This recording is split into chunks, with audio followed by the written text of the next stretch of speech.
Sistem pernapasan manusia. Apa yang dimaksud dengan pernapasan? Pernapasan atau bisa disebut juga dengan respirasi yang dapat didefinisikan sebagai sebuah proses pengambilan oksigen dan pelepasan karbohidrat dan penggunaan energi yang ada di dalam tubuh. Ketika manusia bernapas, berarti sedang terjadi proses masuknya oksigen ke dalam tubuh dan pelepasan karbon dioksida keluar tubuh. Pertukaran antara oksigen dan karbon dioksida tersebut terjadi di dalam darah manusia. Manusia yang memiliki pernapasan yang normal ditandai dengan bernapas sebanyak 12-20 kali dalam 1 menit. Dalam bernapas, umumnya manusia membutuhkan 300 liter oksigen dalam sehari. Jika seseorang tersebut sedang mengerjakan pekerjaan berat seperti olahraga, maka kebutuhan oksigennya menjadi bertambah berkali-kali lipat. Jumlah oksigen yang diambil ini tergantung dari jenis aktivitas yang dilakukan, ukuran tubuh dan jenis makanan yang dikonsumsi. Manusia bisa melakukan 2 cara pernapasan, yaitu menggunakan pernapasan dada dan pernapasan perut. Manusia bernapas menggunakan alat atau organ-organ pernapasan yang terdiri dari hidung, faring, traka, bronkus, bronkiolus, dan paru-paru. Pada paru-paru yang normal, volume udara bisa mencapai 4.500 cm3. Kapasitas ini biasa dikenal dengan kapasitas total. Ketika proses pernapasan berlangsung, kapasitas vital udara yang digunakan hanya sampai 3.500 cm3. Kapasitas vital adalah jumlah udara maksimal yang bisa dikeluarkan manusia setelah paru-parunya terisi.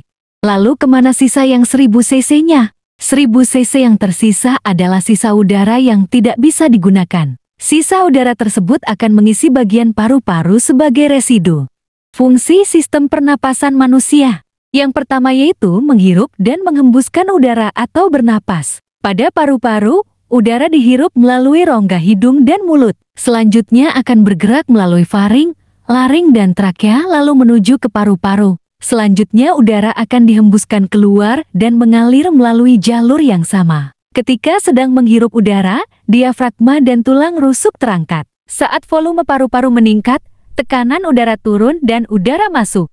Yang kedua adalah pertukaran gas antara paru-paru dan aliran darah. Di dalam paru-paru, akan terjadi pertukaran antara oksigen dengan limbah karbon dioksida. Proses ini disebut dengan respirasi eksternal dan terjadi di alveoli. Oksigen yang dihirup akan mengikat molekul hemoglobin dalam sel darah merah dan dipompa melalui aliran darah.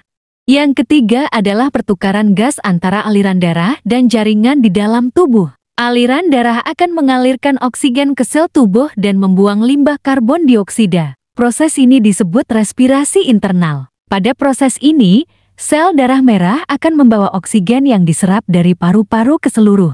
Yang keempat adalah menciptakan suara. Udara yang menggetarkan pita suara akan menciptakan sebuah suara. Suara ini dibentuk oleh struktur di saluran pernapasan bagian atas. Selama bernapas, udara akan mengalir dari paru-paru ke kotak suara. Saat manusia berbicara, otot di laring akan menggerakkan tulang rawan arytenoid, selanjutnya akan mendorong pita suara. Getaran yang besar pada pita suara akan menghasilkan suara bernada tinggi, sedangkan getaran yang kecil akan membuat suara bernada rendah. Yang kelima adalah mencium bau. Proses penciuman dimulai dengan serat penciuman yang melapisi rongga hidung. Saat udara memasuki rongga hidung, bahan-bahan kimia di udara akan mengaktifkan reseptor sistem saraf. Stimulus ini akan mengirimkan sinyal ke otak. Sinyal tersebut akan bergerak dan dari situlah manusia bisa mengenali bau.